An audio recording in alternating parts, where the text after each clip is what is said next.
Hey folks, I'm out here at the lease property again. I've got an idea of something I can do to help fix this water situation. So basically, I'm going to take the batteries out of the system. I'm going to forget about this solar charger unit because I don't want to buy another one for 2 weeks of use. So instead, I'm just going to hook the panels directly up to the contacts to run the pump. So let's get started. Okay, pro tip, when you're screwing something in that's plastic into a board, use a drill. Don't use the hammer drill setups. They'll crack your plastic and ruin it if the ants don't get it first. So I'm gonna pull this guy loose, get cracking on this wiring here.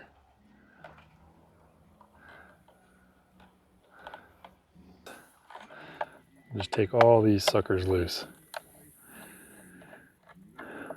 Obviously there's no batteries in the system right now.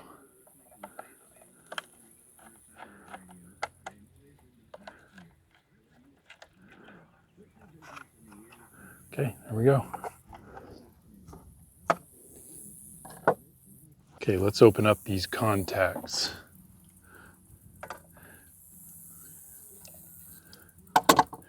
Pull the existing wire out of here, supply wire.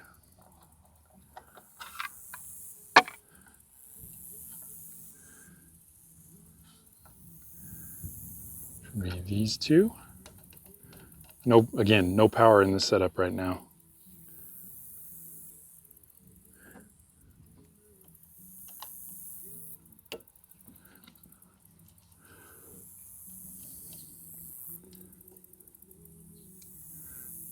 All right, set the screw off to the side so I don't drop it.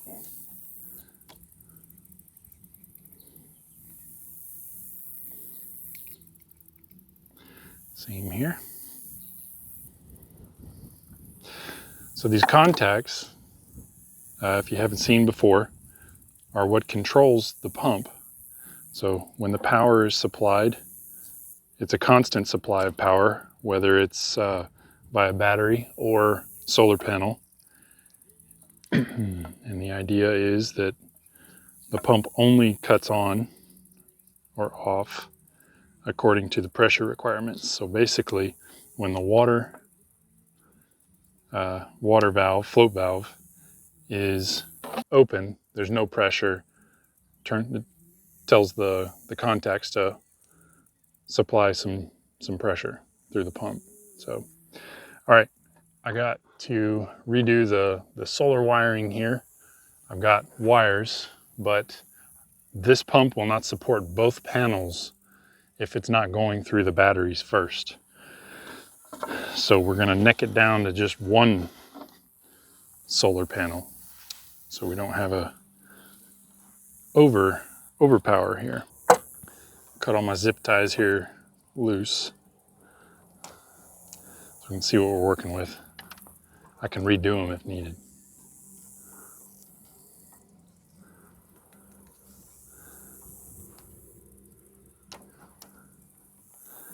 Neighbor's over there picking up hay bales with his tractor.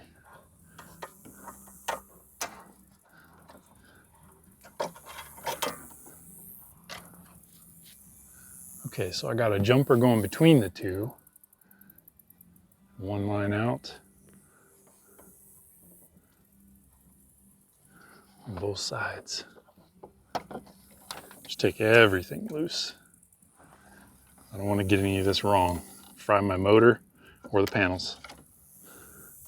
You can always retie this stuff when we're cleaned up here.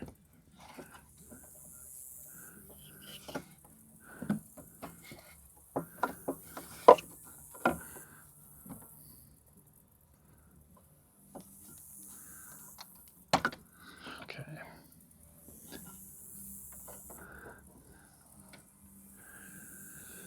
Okay, so what are we working with? I want to take this panel.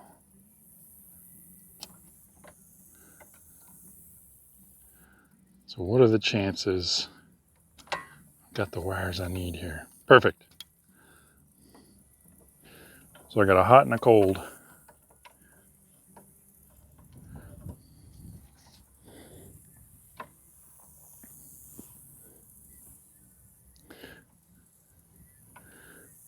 So let's see what we got here. Just do a test.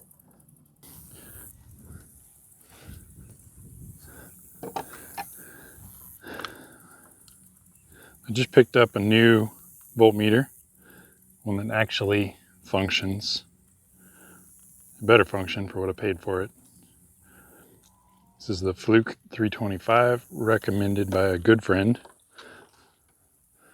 I'm assuming it does something cool here. Let's see what we got coming off of these.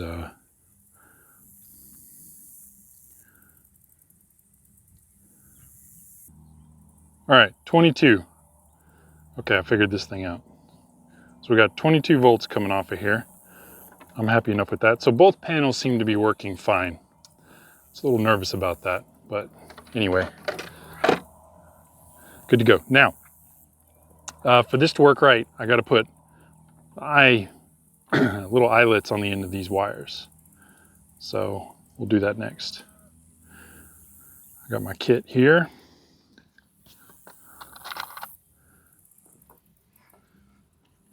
The right size. That one's good. Here we go. There we go.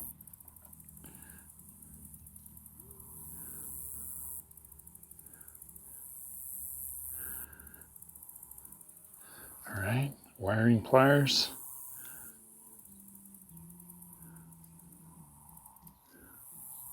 There we go. One done. I like to solder things, but here in these remote applications, it's a little bit more of a hassle to do it that way. So having a good set of pliers is essential. So there we go. Need to get this boot on here.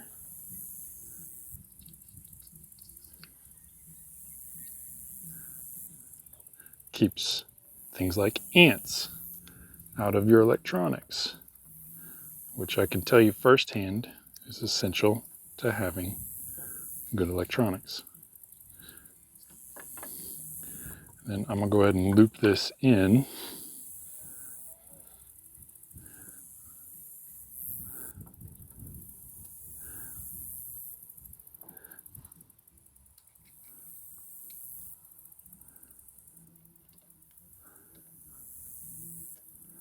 There we go.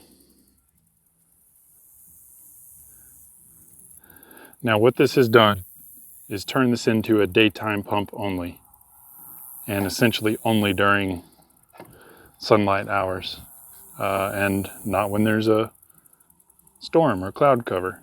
So got to be cognizant of that if you're going to set something up like this, especially when animals are depending on it.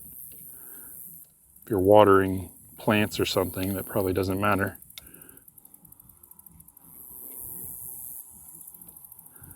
But here we go.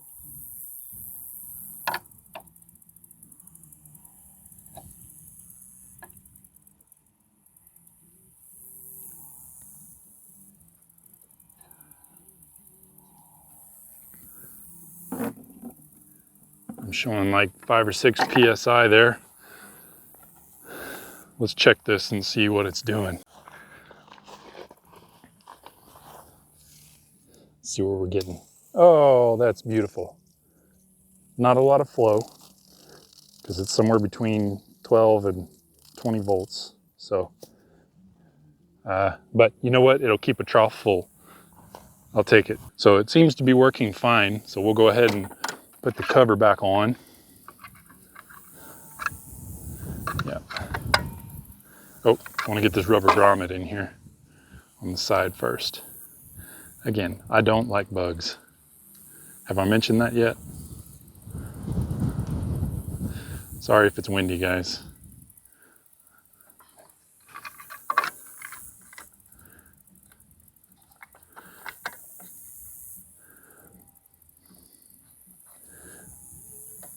Okay, there we go. Okay, now hopefully that will at least keep the trough filling up during daylight hours. Probably not at the rate that it was, but I'll take it. Anything to keep me from hauling as much water. All right, let's go check the trough and see what's coming out. Okay, so this is not the flow that we were getting before off both panels and the batteries. That's fine with me. So I'm gonna finish dumping this water in from these barrels. They've drained while we were working. And then we'll pack up and head out of here.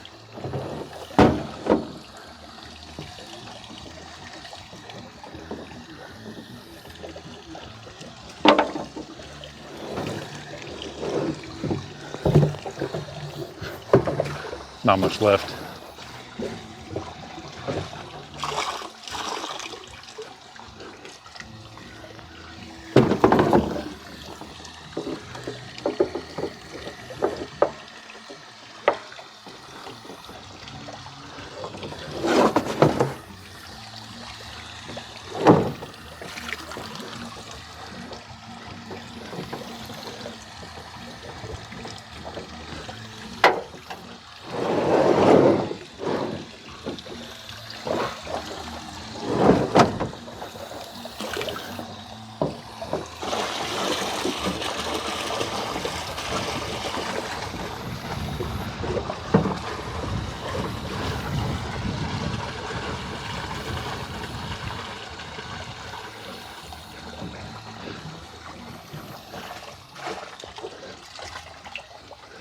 Okay. Well, hey guys, I think that about wraps this this project up. Feeling a lot better today than I was yesterday about this. Of course, now that you're seeing this, it could be a couple days down the road, but at any rate, we've got water running into the trough, even if it is only during daylight hours. I know now that the cows will drink this trough down in about 2 days. So as long as we've got sunlight for 1 to 2 days for at least a few hours, I think it can keep up with the cows, but stay tuned. We'll find out together. I'll certainly bring you along on the next adventure. So anyway, God bless y'all. Thank you so much for watching. And you know, if you like the channel, if you like what we're trying to do here, if you like our beef, please give us a like, subscribe, and hit that notification bell, and we'll keep pumping out good content for you. Appreciate y'all. Okay, I gotta pee.